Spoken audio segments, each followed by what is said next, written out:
Good afternoon, everybody, and welcome to Building the Black Educator Pipeline podcast. I am your host, Shayna Terrell, educator, activist dedicated to the lifelong struggle of freedom and liberation for her people.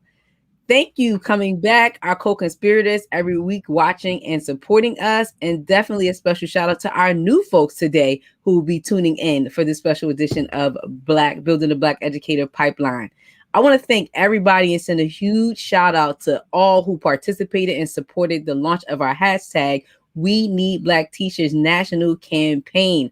I really enjoyed seeing a lot of you guys post and sharing your stories about a unique way that a Black teacher has impacted your life.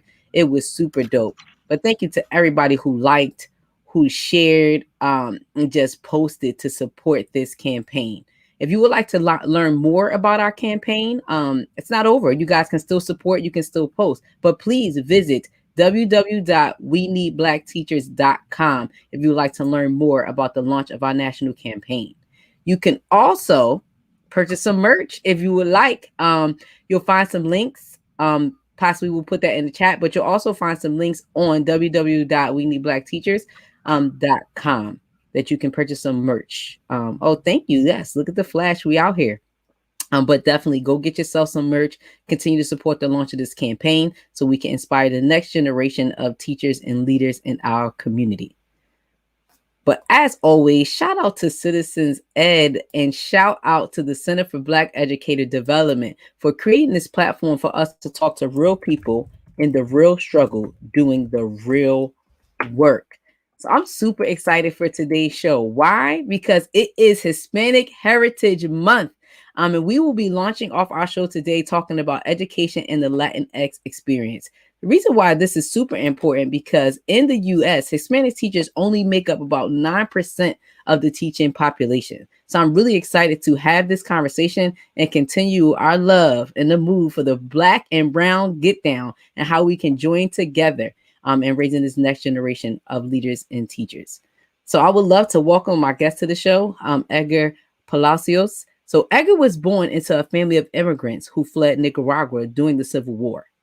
Born in Miami, he grew up with an overwhelming influence of Latin America, where close to 70% of his city's population was Latinx. His teachers, neighbors, and friends shared and celebrated similar cultural heritage. Having positive encounters with his teachers was a daily expectation and a significant advantage he didn't quite appreciate until he left Miami, basically when he got older. At age 11, his family moved to Pacific Northwest, and he soon learned that not every city or town, rural in America, welcomes children from Latino communities.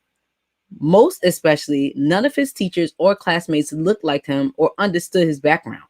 His family eventually moved to Missouri, where he faced the same challenges, once again feeling like he didn't fully assimilate, and unfortunately, he didn't always trust his environment. His social and emotional development would have been profoundly enhanced if he had what his peers had, a meaningful connection with his teachers and his classmates. As a nonprofit leader, Edgar is deeply passionate about education and strives to improve the lives and experiences of Latinx children during their early years in schools. In 2018, Edgar founded the LatinX Education Collaborative, LEC, to increase the representation and support of Latinx education professionals in the K-12 space. Children with cultural role models and teachers have better social skills and higher self-esteem and can build early emotional connections.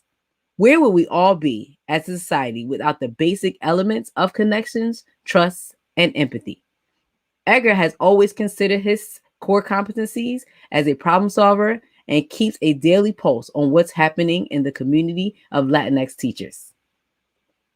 In this time of division and dehumanization, that has almost become commonplace. The need to recruit and retain Latinx teachers for our children is more important than ever. Edgar feels connecting our community is powerful, connecting our children is even greater. So please, everybody, welcome to the show, Edgar. What's up? How you doing? Chilling. Again, as I told you before, that little intro was so powerful. It was really great to hear your experience. And again, perfect to bust out and open Hispanic Heritage Month. So thank you. Well, I appreciate you reading all of it. That's all, what I'm writing. Like I need to cut that down a little bit, but that's all right. I So appreciate you. everybody says that. Everybody says that when I read their bio. But what I always say about that is like you're a new person introduced into our space and our community. I think it's really important that people know you and know the fullness of who you are. So I I appreciate take that. deep Thank you. breaths and I read it off. Okay. Well, thanks for the invitation, by the way. Of course. I Of course. appreciate it. When we were thinking about this, I was like, ooh, I mean, Edgar would be dope to like really open us up. So one of the questions I generally start with talking to our guests here is we would love for you to talk to us about who or how or what inspired you to become an educator. So we would love to hear about your journey to becoming an educator. So I got to tell you, like, I identify less as an educator, as in more of like a community advocate. I actually don't have traditional experience in the classroom, but I had a phenomenal opportunity to go across the country and visit different schools and different school models. And time and again, I would find myself in classrooms and school buildings where saw a majority of Black and Brown students, but definitely did not see any teachers of color in the environment. And so I remember being in Houston sometime in 2016, walking into a charter school. Of course, they start construction at the moment, so hopefully you can hear over that. Um, that was distracting. I was in Houston, walked into a charter school, 99.9% Latinx students, not one teacher of color, not one staff member of color in the building. Asked the principal, like, what are your hiring practices? And she gave a two-part response. The first, Houston's a competitive environment. We do what we can. And the second was, we can teach anybody to teach, but they have to be a good culture fit. And so that kind of inspired the genesis of the Latinx Education Collaborative. I was kind of tired of hearing that you can't find us, that we're like as if we don't exist. But then two, this idea around, if you can teach anybody to teach, then why aren't we teaching more Black and brown folks to teach? Facts. That's dope. And you very similar to mine, like not finding that whole traditional space of being a traditional commonplace teacher in education. And so many guests who come on here say the same thing. Some became teachers in the classroom, but they just didn't have this traditional pathway where somebody like pushed them into that profession. So when you began to get involved in education, how did your friends and family, how did folks feel about that decision to become, a co-conspirator in this fight? I'm still processing through it. I'm learning. It's less about how they feel and more about what I think it's right. So shifting that narrative, shifting these ideas that like I'm allowed to have a different opinion of these things. I'm allowed to think about a different way of doing this work. My camera leaves and comes back in, but here we are. Yeah, I don't know. I think definitely people were surprised. But I also had supporters. I also, had a good group of people who solidly like got behind me, got behind the idea. And, I remain forever grateful to those folks. And they're still supporters today, which I'm even more grateful for. But, I think in Kansas City, you mentioned the 9% number nationally. In Kansas City, it's 1%. So, and 1% of educators in the greater Kansas City metro area are Latinx. That translates to around 261 teachers. Our population in the greater Kansas City metro area in terms of Latinx students in K-12, it's 51,000. And so that means I think it's for every one Latinx teacher, there's roughly 196 students, Latinx students. And so the reality is a lot of our students aren't seeing themselves in the classroom in terms of teachers and other folks. And so we got to build awareness because it is a critical issue for our community long term. And what do you think the effects of that are on children? I mean, you yourself sharing your story, you had a personal experience with that. And I mean, what most people don't experience is what you got to experience is you had this whole life where you were amongst your people, right? So you felt loved, you felt supported, you felt poured into. Then here you are in adolescence, no less, going to a place that was just strange. And you didn't receive the same love, the same pouring into. The sad part is that some of our children, Black, Brown, Latinx, don't get to experience at least what you experienced in the first part of your life. They go through what you went from 11th all the way age of 11 all the way to 18 for their entire K-12 experience, which is like just super sad. Yeah. So for you, I would love to hear from you. Like, what do you think are some of these effects of this, especially in Kansas City, of only having 1% of the teaching population being Latinx? I think I'll speak from a personal perspective. And so as I reflect on my life, I always inherently knew that it could be different because of what I experienced in the beginning of my life, right? Being surrounded with Latino culture in Miami, the capital of or what they call the gateway of the Americas, right? This idea that we're reflected not just as Latinos and Mexican Americans, but also as folks from 26 different countries on this side of the world. And so I grew up knowing that we existed, and I grew up knowing that we were diverse, and I grew up knowing that like we had different cultures and ideas and ways about us, right? We had different vibes as Latinos, depending on where we came from or how we got to this country and whatnot. And so I always knew that inherently existed, right? Miami was my place for that. When I didn't see that in Spokane, Washington, when I didn't see that in Cape Girardeau, Missouri, when I didn't see it initially in Kansas City, like I inherently knew that place existed. But it was a struggle to get back to that place where I'm like, you know what, I have responsibility in this, and that I can do something about creating an environment like that as well. Yes. And I think, again, we've mentioned many times on this show, like you can't be what you can't see.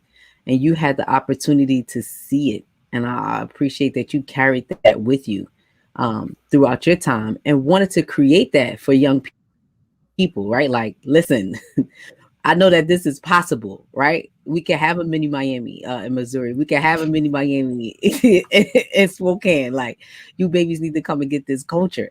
So All we're missing is a beach. You know what I'm saying? Like that's all we're missing in Kansas City is a beach. yeah. If not, it'd be exactly like Miami. See, I think that that's amazing that the work that you guys are putting in to create that for the next generation of Latinx children, I think is amazing. So let's get into the collaborative. Talk to us about the LatinX Collaborative. What is the goal of the organization and what y'all do? The goal has been refined a couple of times. Initially, like it really is centered around this idea that we want to increase representation of Latinx educators in K-12, and I don't think we've ever shifted from that. I think the more that we've done the work, the more that we understand that it's not as simple as just recruiting Latinx educators. First and foremost, like we actually have to work on the retention first. That's actually a personal belief in mine. We have to work on the cultures that exist currently in order for us to attract folks like Latinx educators into the space. Because if we recruit now and we go into these environments, into these school cultures that are not inclusive or welcoming or create a sense of belonging, like the reality is that we're going to lose our people anyways. And so it feels like a disservice to our community by saying like, hey, we're ready for you. And so there's a lot of work that needs to happen in retention. We know when we talk to our educators or folks, the majority of them feel isolated. When they talk about why they leave the profession, we know that it's because they are one, if not the only Latinx educator in their building, sometimes in their district around these parts, right? And if they happen to speak Spanish, on top of being Latino or Hispanic or however they identify, all of a sudden they become the chief Latino officer of the community, right? And so like they're navigating all the parents, they're navigating all the translations, they're navigating all these additional things. And so there's a huge burden on them that they're probably not going to get compensated for. And so our goal is to build a community first and foremost. Like it is so important for us to help facilitate a convening of our community, to bring them together, to show them that they're not just alone, in their buildings, but they belong to a much larger community of Latinx educators. And so we take a lot of pride in that. We also do a lot of work in finding our strengths, talking about our strengths, understanding what we're bringing to the table, having some critical conversations around what it means to be Latinx, Latino, Hispanic, Boricua, however, again, you identify, and what it truly means for our students to see themselves reflected in these spaces, right? And so we're trying to build a message of like, this is what's needed for our community to overcome and thrive. Like we actually need folks like you, Latinx educators, to be in these spaces or else we're going to see a continuation of the cycles that we experience as a community. So that's first. Second, pathway exposure. I love getting into schools and talking to Latino students, actually all students, every student, about becoming teachers. You know, so often we don't tap on our youth to tell them that they can be teachers. And so I hear a lot of great stories around when I ask Latinx educators on why they became a teacher, they're like, oh, my mom was a teacher, my dad was a teacher, somebody in my family was a teacher. And so I thought it was cool. They saw it as an opportunity, and they saw firsthand the impact that made. And so I believe in going into schools and creating those experiences, making sure that we're asking and inviting our youth into this conversation, because I don't think we often get to do that or do that well. And then finally, what we call recruitment support. It's not direct recruitment yet. Give us a couple of years. But this idea that, like, you know, we have to be in relationship with our districts and here locally or charter schools, because the cultures aren't what they need to be in order for us to attract and retain the Latinx educators that we desire, right? And also, more importantly, like, if we can't attract Latinx educators into these spaces, my curiosity then is like, how do the Latinx students that are there feeling?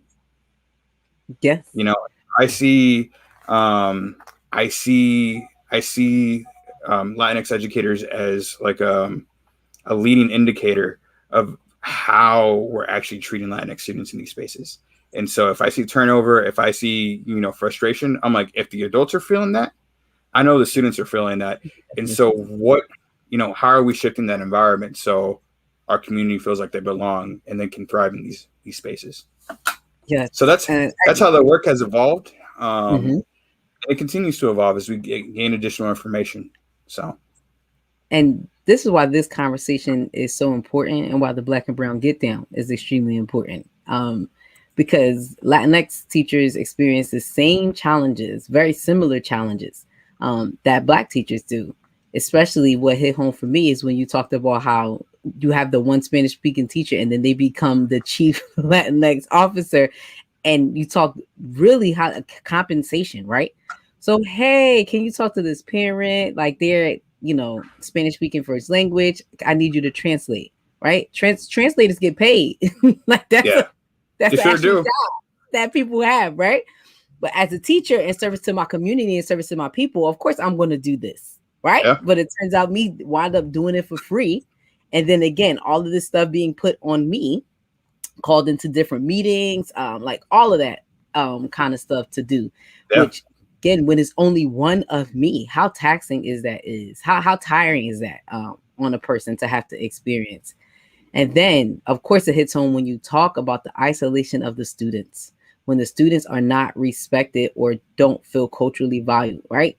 That we're just in this space, in this class, and I'm learning nothing about me, my culture, who I am, and how I can actually show up and exist in the world as my full self. None of that. All of that are very similar challenges that happen between Black, and Latinx folks and students. Can I also say something just around Latinx identity? And so for us, you know, we know that Latinx identity, Latinos transcend race, we transcend language, we transcend nationality. And so I also want to be cognizant that some of our Latinx educators are also Black educators. Yes. And so it's not, you know, a separation of these systems. It's an idea of like, we got to acknowledge that being Latino is not what your typical stereotypical way of thinking of these things are, right? And so that's also part of the hard work, which is Latino students are often like categorized as one thing. I remember going from Miami, where I was Nicaragüense, and identified as Nicaragüense because my parents are from Nicaragua. And then when I moved to Spokane, Washington, I immediately became Mexican. You know, and I immediately, like, that's what was the labels that were being thrown on me, right? Like Mexican and Hispanic was like how I was classified by others, right? And then I moved to Cape Girardeau, Missouri, where I was called other names. And so, but, you know, they were in the general idea of like Hispanic and Mexican. And moving to Kansas City, it was probably 2012 before I was like, I attended a function by a group called Young Latino Professionals. I was like, Latino feels better to me. Latino as a term like feels better for me, but we'll talk about that next decade. Sorry, Nah, go ahead. let's hop into that, right? Because we're Yeah. going to definitely come back to more strategies to recruit LatinX educators. But I feel like this is a very important part of the conversation that people skip over or it gets left out because it's sensitive to some folks, especially if you're not educated in the culture. So for one, right, like it's Hispanic Heritage Month, right? But the name of the show is the Latinx Experience. Mm. So just talk to folks about the difference between the use of Hispanic and the use of Latinx. Latinx is a term that's like maybe just came around probably 2020, 2019. But I Believe would it or love not, it was 2008. oh So 2008. Okay, so yeah, I'm late. I'm definitely late to the party. But I we're all will late to the party, right? And I think actually let's talk about just identity in general. So you're absolutely yes. right. Like we have to wrestle with our identity, and I think a very Latino experience, regardless of where you are on the diaspora of Latinidad, like it's this idea of like where do I fit in? So Mm-hmm. this unease and belonging, right? And so that's something that I believe in. It could be a personal thing, but I have tended to notice in the stories of our educators, like there's always this little thread of like, I don't know exactly where I fit in, right? I'm not white, I'm not black, I'm not this, I'm not that, I'm not American, I'm not Mexican. Like there's always this concept of like there's this in between. And there's a word from Nahuatl called nepantla, which is like this idea of being the in between. And so I think about that a lot. As you're talking about different terms, you know, when I chose the term Latinx for LatinX Education Collaborative, I was like, I love the X. The X is pretty cool. I thought about like X-Men. I thought about comic books. I thought about all the cool things you could do with the X. And then I mistakenly assumed that everybody thought it was cool. And so I got a lot of pushback in these ideas, right? And like, I got a lot of pushback from the term. And I had to do my research. I had to be like, all right, let me understand the history of our terms from our community. Um, the first article that I read was around Hispanic being used as a term back in 1970 when it first appeared in the census, and I think that was during President Nixon's time.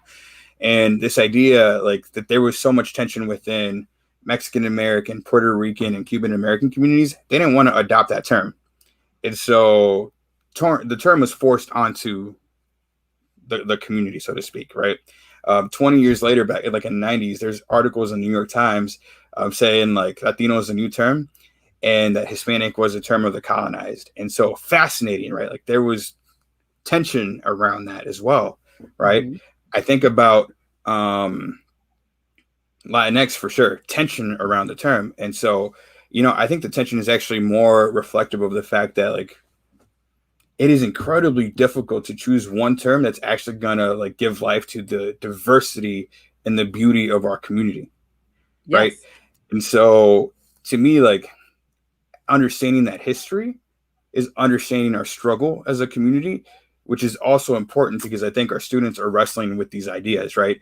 And so what we love to do is talk about those conversations with our teachers and our educators because we want to acknowledge that this is not easy. Like, what does being Latino mean? Like, what does that actually mean to you? And who are we to gatekeep Latinidad as an Mm-hmm. identity, right? And so I used to And get personally hurt.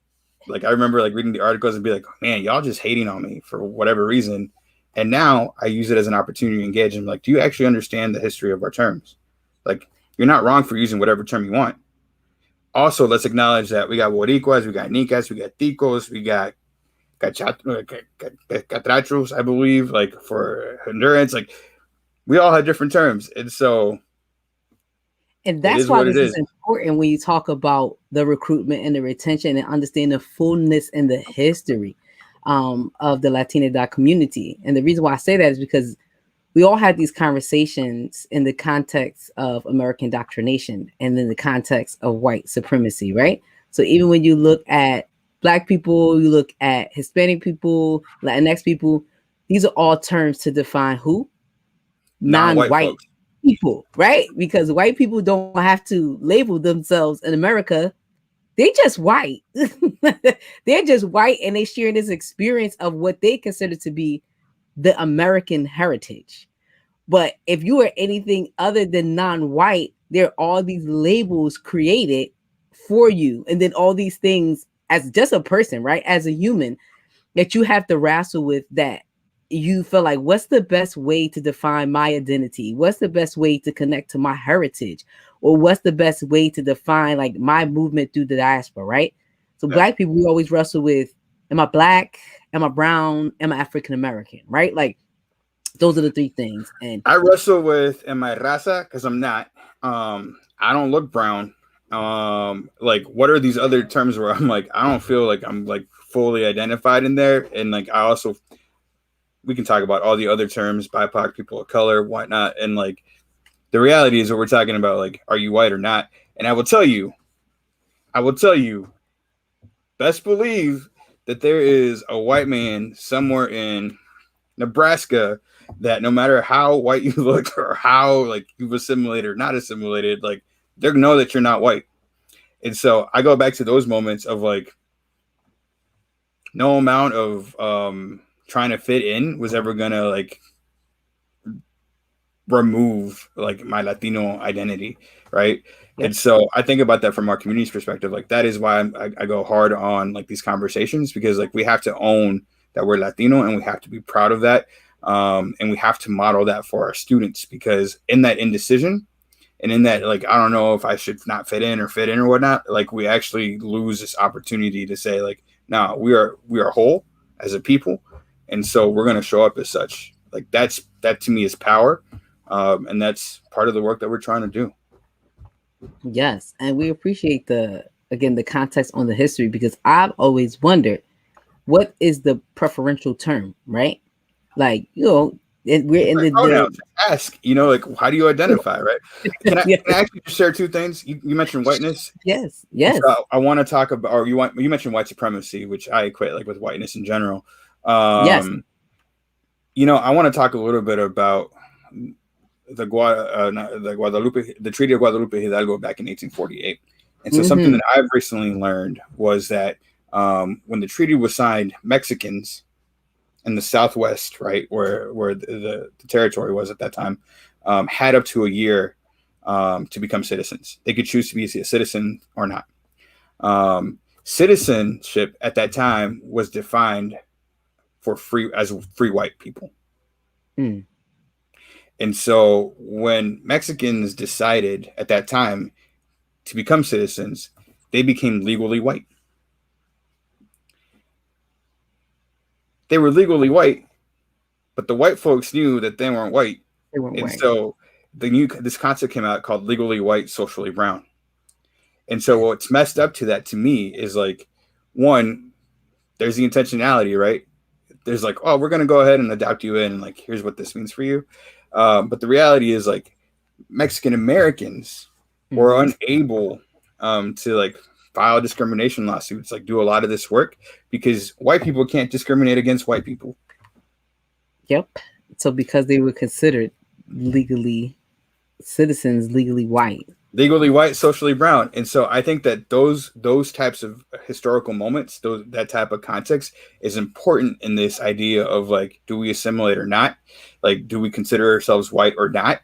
Like these things, like it has been designed, I believe, and this is me maybe at my most radical, is like, it's designed to like minimize our power as a group of people. Because in the questioning, we remain inactive.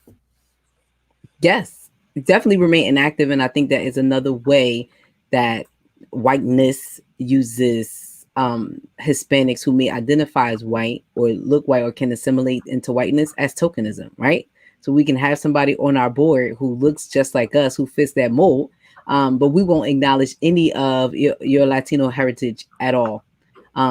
And we're going to make sure that you aren't making decisions in the voice or the interest of your community, right? Like you with us. Yep.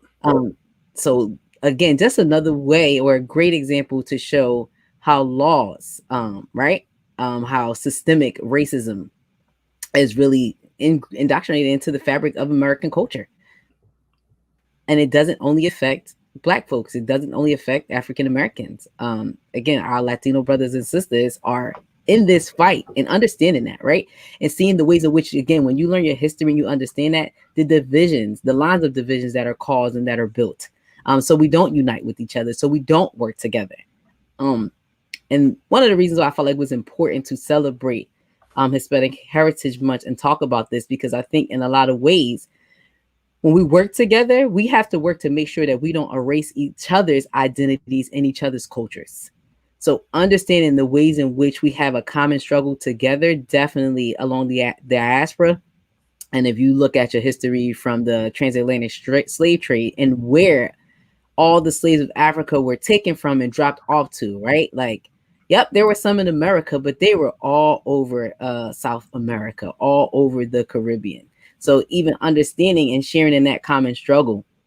And I know we've talked about this way back before, Edgar, like I can completely understand why Latinx folks, Hispanic folks don't all identify as Black, right? There are some that are Black. I can completely understand why they all don't. But in understanding history, some folks do have to understand you are of African descent. Your ancestors are from Africa because of the history, right, of America. But I think understanding and finding the richness and the fullness of that is the only way you can engage. Only way you can recruit, retain Latinx educators, by having that starting point of understanding people's fullness in their culture and their history, without a doubt. You know, it's hard to remind folks that like whiteness is the enemy, right? This idea that being white somehow makes you better than anybody else. And so, you know, I think we see that in our home, I say home countries, in the 26 countries in Latin America, where you see systemic racism at play, you see classism, you see all these other things. And so it's really interesting. And even in Nicaragua, where my parents are from, I remember like learning about the Bluefields region, and I think they're called the community that lives there is Mosquitos. And so those folks were descendants from enslaved folks, right?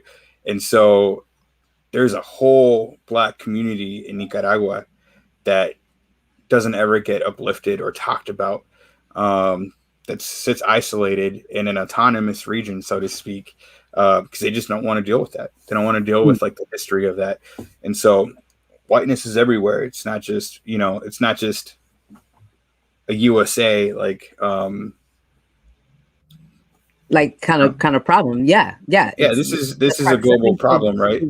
Yes, which is why I appreciate like the term the global majority to me, because I'm like, that cracks me up, because like only in America do white people think that they're the majority. Yes, right. Definitely. And maybe some Europe, but you know, I won't complicate it too much. You like, I'm not going to take it there. Yes, I agree with you completely. And I think, again, it's just always important to remember that I think that I find solace and comfort in understanding the struggle, because I feel like that's where we can all unite. And even as you're pointing out the example for Nicaragua, right? When you talk about in the Black community, we have a lot of conversations about colorism and how dark-skinned Blacks are treated. But even understanding the complexities of that, we have issues with light-skinned Blacks because of the proximity to whiteness. This is all connected to the folks' proximity to whiteness and how you assimilate in our favor in the world. So all of that is super important to have the baseline context, again, for engaging and supporting people and affirming their identities. So like I said, I'm glad we had this conversation, because I know for me, as a Black woman, right, the complexities of understanding Latinx heritage and understanding identities and understanding, right, like I grew up in the South Bronx, so I grew up with majority Hispanic, right? It was Hispanic folks were actually the majority where I grew up in my schools, not necessarily in my specific neighborhood, but definitely I went to school with mostly Hispanic people. And even when we talk about thinking Black teachers and loving Black teachers, some of my most prominent, strongest folks who poured into me were Latino women. Like my first experience with my love of school came from Sylvia Lugo, my kindergarten teacher, a Hispanic woman, and then moving forth to first grade, Lourdes Fajar, my first grade teacher, right? So like they were all Hispanic women who worked in my community, who lived in my community, who served in my community. But even with you saying 26 countries, right? Back then, all I knew was Puerto Rican and Dominican, a few Ecuadorians, but like that's it, right? And this ignorance, even within our own community, of calling people Spanish. That's the Spanish bull right there. They're not, that's the language they speak, right? They're not Spanish people, like they're not Spaniards. So having more of these conversations, Yeah. again, with minority communities, and again, how we discriminate against each other and erase each other's identities, I think is going to be so important going forward, because we have to build unity within this struggle. So amazing. So I would love to hear from you about what are some best practices for recruitment and retention of Latinx educators? Because again, I know people out there like, hey, I want to do something, but I don't have the slightest idea of how to or where to start. So what are some best practices you found in doing this work with LatinX Collaborative? I think easier things that districts and organizations can do to like retain Latinx folks is to create affinity groups. I think affinity spaces are so important. And also giving and not affinity spaces where like you have like the white person like show up to be supportive. Like sometimes you don't need allies in like in the affinity spaces, right? Like you just need to be amongst your people and have these conversations within the community. And I think that's so important in education. I like you need to create that, and you need to trust that good things will come from those affinity spaces versus like try to put any rules or regulations on what that could look like. So one space like that. Two, you have to acknowledge like the diversity of our community. Like you have to be cognizant of that. You have to understand and learn that language. You have to understand that like we're not all one type of way. And so that's part of it too, right? Like you got to leaders and school leaders and folks running these communities and who are in the position of making hiring decisions. And they need to understand that like when you're looking for a Latino teacher, like I want you to be very specific about like, what do you mean by Latino? You know what I'm saying? So, like, let's be clear about like. But when you say that, that's so interesting. You like, let's be clear. I don't think folks know how to be clear. Well, that's the work. I mean, like, that's the point. Like, you know, part of the work that we do is to like start talking about clarity, right? Like the clarity doesn't exist, and we're not like the holders and the keepers as an organization. Like we're not saying that like our version of this is the right way. We're just offering an alternative of saying like you might think about it this way. You might think about the fact that like not everybody. And to me, this is I'll give you more. I'm in the Midwest, right? And so we're not in the East Coast and the West Coast, like where you see like or in Texas or in the Southwest, where like you have generations of Latinos coming together and working through their identity and the issues, and they've been able to build up their Latinos in power and that kind of stuff. Like some people are more advanced in this work than others, right? And so, from my context, like we are at the precipice, at the cusp of like starting to have these conversations. Not that they weren't had before in different ways, but like we have to be more vocal about this. Like we have to struggle publicly with our identity. We have to say like this is what we're working through, and we have to invite people on this journey, right? And so I wrestle with it. Like 80% of our educators in today's in schools are white, and so whether I like that fact or not, and female, right, like whether I like that or not, like is irrelevant. How do I help support and how do I help offer a model where like our students are going to maybe have a better experience long term?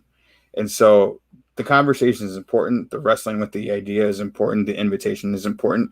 And these are things that you have to create space for in any environment that you're building. That's a belief of mine. In terms of recruitment, we have to start talking differently about education altogether. Like we have to instill some sort of level of respect, some level of reverence back to educators. Yes. We have to also demonstrate that with policies, and we have to demonstrate that with salary changes and shifts. And we have to start thinking about educators as the glue that holds our communities together. And so, right. You know, we had this conversation yesterday in the classroom. It's Hispanic Hertiage Month, of course. And so like, it is my goal to be in any classroom that will have me talking about like Latino identity and what it means to me and like and modeling the way hopefully for others. But yesterday, like the conversation with these students was, why would I want to be a teacher? Like they don't get paid. I need a sustainable life. Like I don't want to work these hard hours for this. And I'm like, that's called a job, whether we like it or not. Like some Yes. basic But elements of like, go ahead. I was going to say you're right, and I don't understand why with our young people this framework of like, oh, teachers don't make enough has like become this resounding myth, because it's not true. No, they don't have $1 million jobs, They're lined up, underpaid. but get decent wage being a And teacher. you can't. I mean, like, and you can, right? And so this idea that like you can also just be a teacher and not, ever evolve into a different type of role in education. So like we have to do a better job of explaining that like there are many opportunities within this space, and Yes, the reality is like I believe educators are the critical. They're the glue. they are definitely the glue. I They say can make plenty or of break times students, so. right, in their classroom. They make or break our country. And the reason why I say that is because this is the profession that has the power to shape and mold young minds, right? Being a teacher and the amount of control that you actually have and influence over the next generation, right? People really think about that. It's mind blowing. You have young people for 7 to 8 hours a day from the time that they are 3 years old up until the time that they're 18, their most formative pieces of their lives. And how many of us can go back into our education experience and think about the way teachers made them feel? Think about the things that teachers made them say, or all of the things we say, even about being in the profession. It was a teacher, it was this person, but encouraging somebody to go be or do something.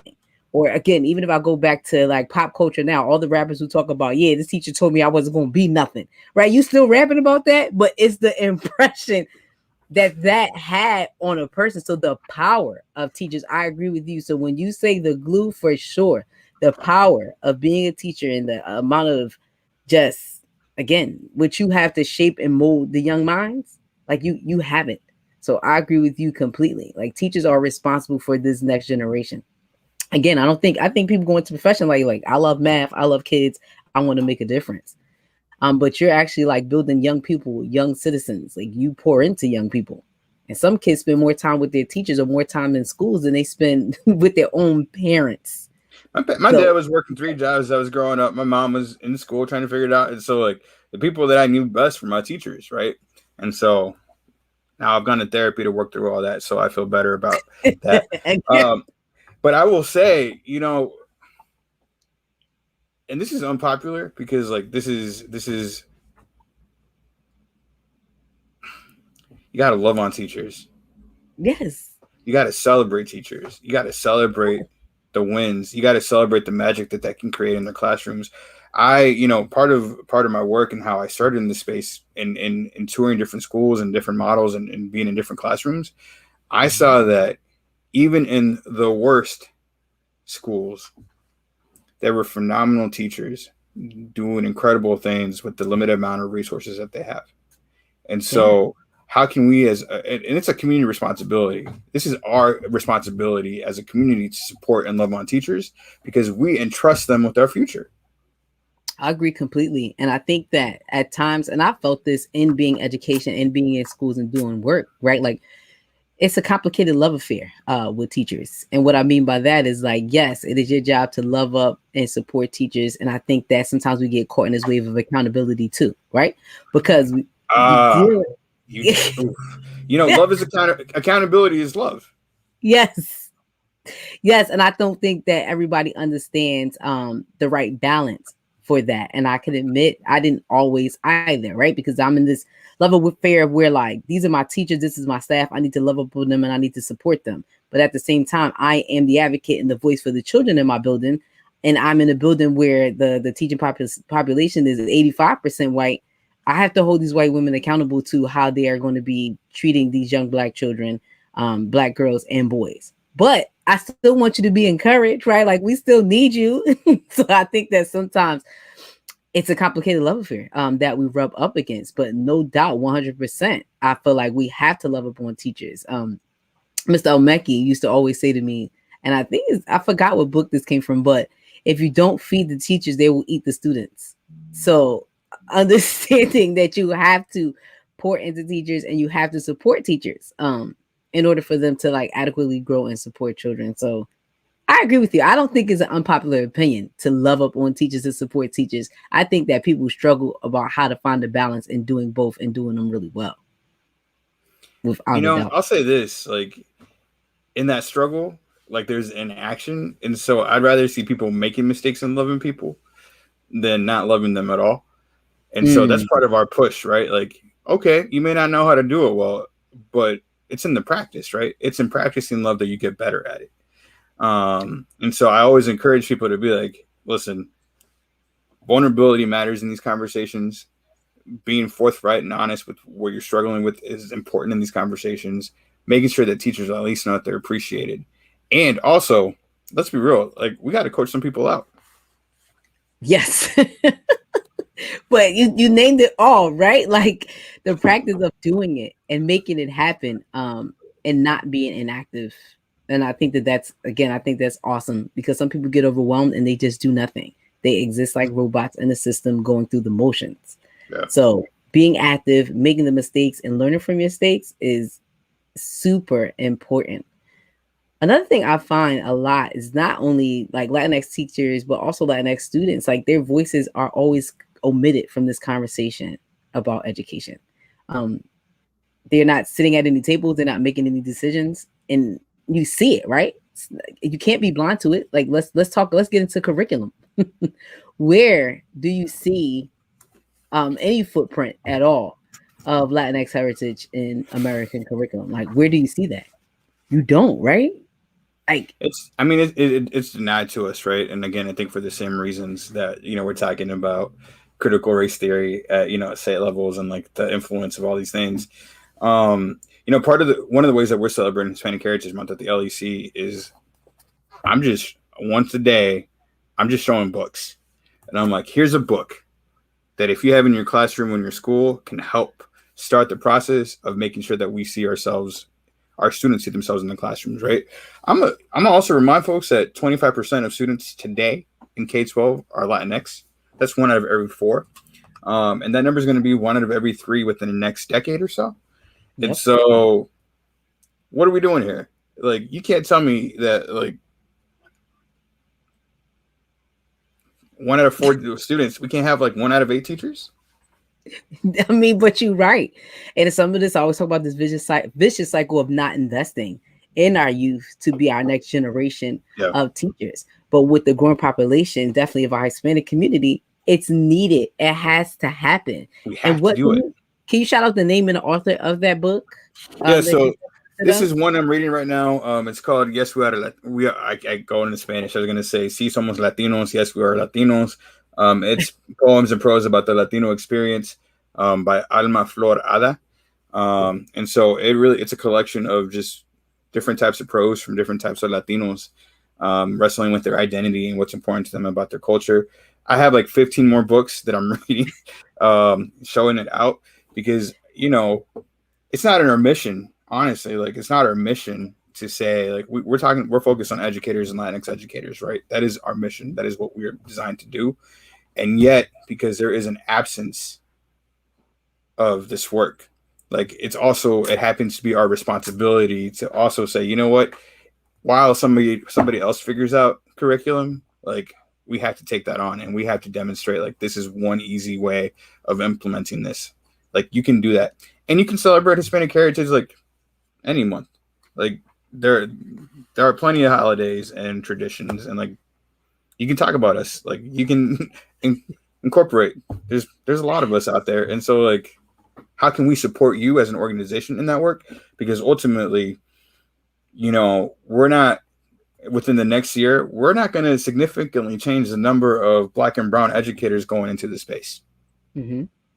That's the reality. And we already have like a national teaching shortage at that. And so we have to find creative ways and innovative ways. Not even innovative. Like, innovation is not bringing a Latino author into your classroom. That is not innovation. That should just be standard. Like, that should be a practice. Like, you have Latino students, you have Black students, you have Latino and Black students. Like, bring in the authors doing this work. Like, that is not radical to me. And I get fired up because people are like, this is a radical idea. Like, what are you talking about? Radical is that we have a lack of our history and a lack of our understanding and a lack of our identity in these spaces. That's radical. Like an omission and the an like of admission. the entire kosher, right? Like, yes, That's like, radical to me. yes, like Like all your how dare culture. you? How dare Fact you? The audacity of wanting to of be you, seen. yes, the audacity of just acknowledging that I'm here, right?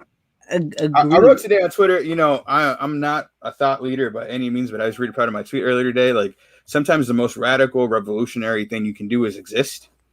Mm. Because by existence, you're acknowledging yourself. That's super powerful. That's super powerful. And the reason why, what makes that powerful, I think people are like, what? We all exist, but you don't. You are dealing with a system that seeks to erase anything that is non-white, right? Like, or you exist on their terms, right? You can exist, but you're going to exist on my terms. So to show up to a space or be in this world, live in this world as your full self and your whole self, I think that is extremely radical. Extremely radical. Um, and another radical part to that is support people in doing that. And no, it just isn't by incorporating a Latino book into your framework or your curriculum to say like, hey, yep, I had a Latinx student and I showed a book of his heritage today.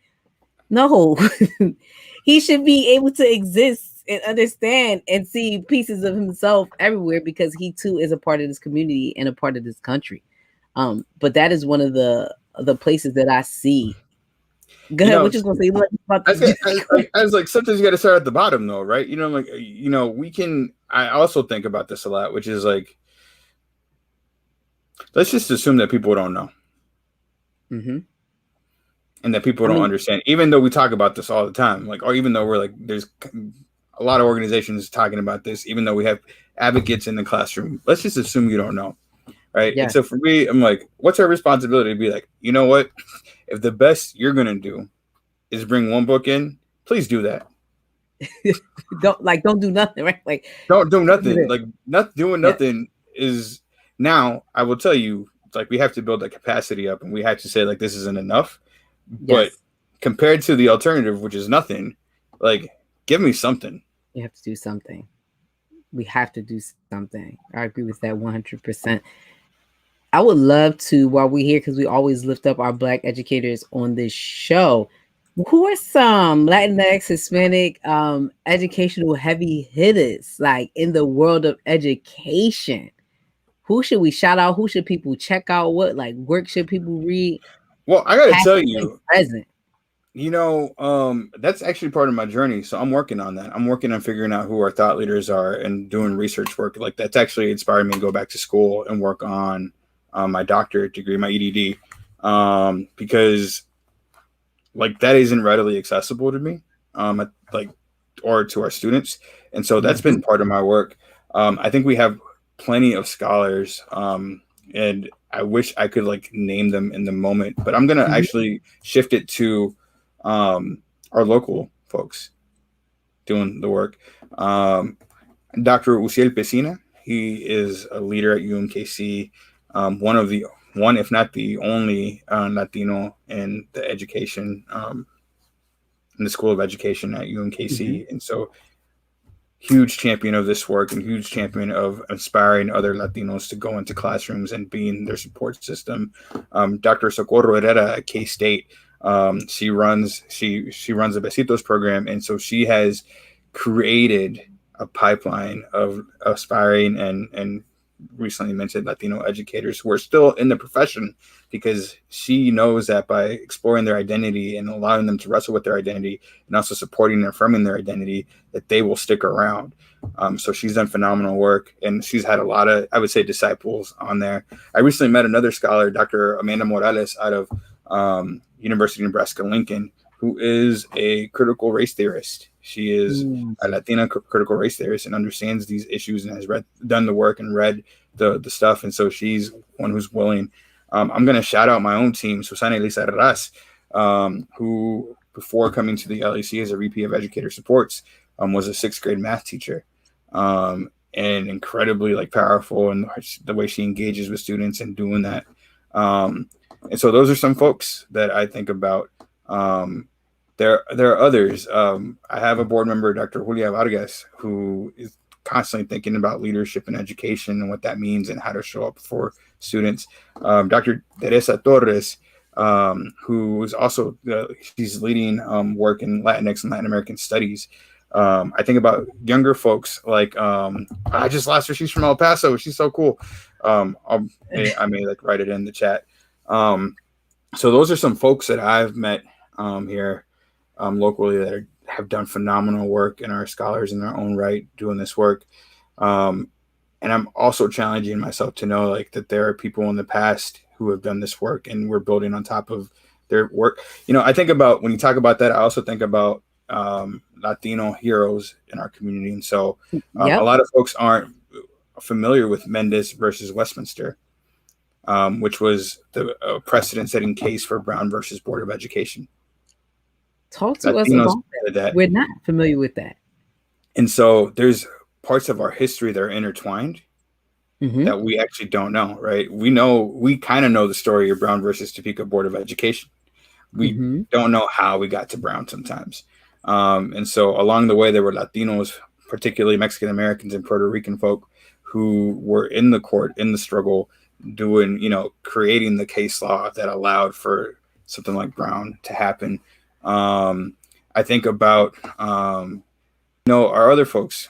It's easy to name. Well, I would say it's easy to name Dolores Huerta and Cesar Chavez.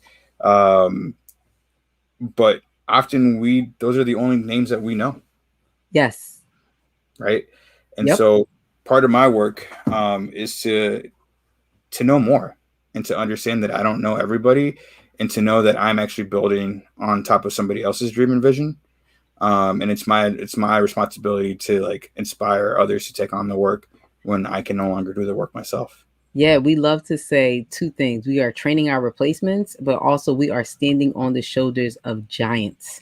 And I think that it's important that we lift up some more names and some more giants in the Latino community so that we can know who those folks are and understand how our histories intertwine. Because I would love to learn more about like, how can we effectively work together and merge the love between Black and Brown people? And how do we acknowledge that we really share in a common struggle? And I just like, how do we work together as a community, Black and Latinx folks, towards educational justice? Like, what are going to be the steps or the common steps that we need to take to really build that unity amongst each other? And I'm sure in the LatinX Collaborative, you guys have already taken those steps and done some of that work. I would love to hear about some of the things that you guys do in conjunction or in partnership with communities or I always take an opportunity to shout out some other folks in the teacher diversity space in Kansas City. So first and foremost, I'm reminded of Block Brothers Liberating Our Communities, which I think you just recently spoke to Cornell. We have Katina Taylor, who does work with Elements of Education, supporting Black women in education here in the area. We also have Dr. Trinity Davis with Teachers Like Me, doing some phenomenal work as well. And at the intersection of education, of teacher diversity and housing, which is pretty powerful. And so we're open to collaborate. It's in the name, right? Like we actually, we take on a very small slice of this work. This work is immense and complex and systemic. And so for us, like we understand that this work has to be done in conjunction with other organizations. And so whenever there's an opportunity to partner, as long as their values are aligned, we'll make it happen. So that's something that also we've been really thoughtful about, like who are we as an organization? What are the values that we're going to lean into in our decision making? Because we're also recognizing that sometimes the way you demonstrate love, again, is an accountability. That's right. You have to. And we are winding down. So I always want to give my guests the floor to give out some closing words to our folks joining us out there today and supporting this work. What you got to say to the people? I don't have a lot to say. One, I hope that you're celebrating Hispanic Hertiage Month in a way that's meaningful to you. I hope that you're encouraging others to celebrate their identity every single day as well.